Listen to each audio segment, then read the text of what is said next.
اپنے باطن سے فرشتوں کا جہاں پیدا کر، اپنے باطن سے فرشتوں کا جہاں پیدا کر، قلب باطن خدا اور حرم پیدا کر۔ دم عیسیٰ ید بیضا سے تو مرعوب نہ ہو، دم عیسیٰ ید بیضا سے تو مرعوب نہ ہو، تو محمدی ہے حیدر سا جگر پیدا کر۔ سامعین، وہ جگر، وہ باطن، وہ حال، وہ لذت، وہ واردات جس چیز پہ اترتی ہیں، اس حقیقت تک پہنچنے کی دوائی دینے والا طبیب آ پہنچا ہے۔ اے جسم ظاہر کی نشو و نما کرنے والوں، اے جسم ظاہر کے بڑے بڑے محلات بنانے والوں، تمہاری اصل تمہارے اندر دفن ہے، جس کو عظمت اور عروج دیا گیا۔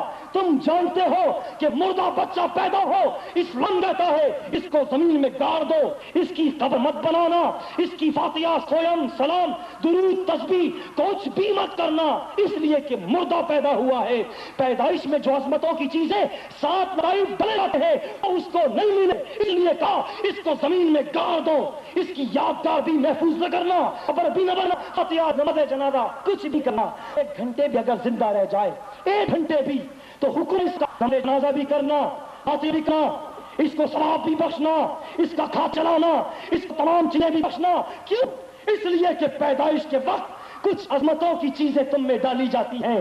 وہ عظمتوں کا مسیحا، وہ عظمتوں کا طبیب، وہ عظمتوں کی بلندی پہنچانے والا، وہ اس کی حقائق وشگاف کرنے والا، جس کے لیے اگر میں کہوں اپنے الفاظ تو ہم زبان میں یوں کہوں گا کہ 41 سے پیدا ہونے نے شریف مقام بنوا دیا۔ اور یارانہ پھر پاگل علامہ اقبال یا شاہ الدین لاہوردی اپنے شاپ نامے میں لکھتے کہ مجھے ایک ولی ملا اور جھونپڑی میں لے گیا اور مجھ سے کہا ایک ایسے ملک کی باغ دیر ڈالنی ہے جو کسی ولی کے نام سے پہچانا جائے گا۔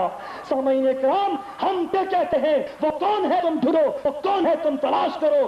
ہماری نگاہ ہے تو کہتی ہے کہ آ گیا وہ مسیحا کہ جس کا انتظار تھا، شاید اسی کے لیے اللہ نے کہا بھائی اگر تم سے ہم کہیں کہ رات ہو جائے تو سو جانا، جو پگل ہے رات کو سونے کے لیے کیوں بتلا رہا ہے؟ ارے بھائی کوئی خاص بات ہو آج رات میں تو بتلائی جائے گی کہ بھائی آج سو جانا، آج جانا۔ لیکن اگر کہا جائے بھائی صبح ہو تو اٹھ جانا تو یہ پاگل ہے، صبح ہوتی اٹھنے کے لیے۔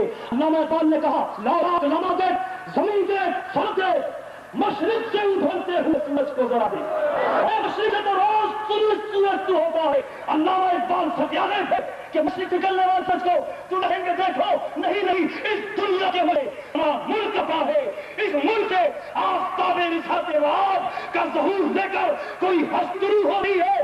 علامہ نے ساری دنیا سے کہا لا لما دے زمین دے فلک دے، مشرق سے ابھرتے ہوئے سورج کو ذرا دے۔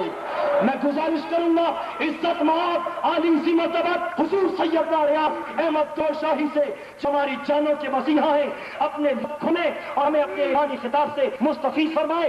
استقبال کیجئے نعرہ تکبیر، نعرہ رسالت، نعرہ حیدری، میرا شاہی میرا شاہی، دین نبی کا سچا پائی، جس نے رب کی راہ دکھائی، جن سے ہم نے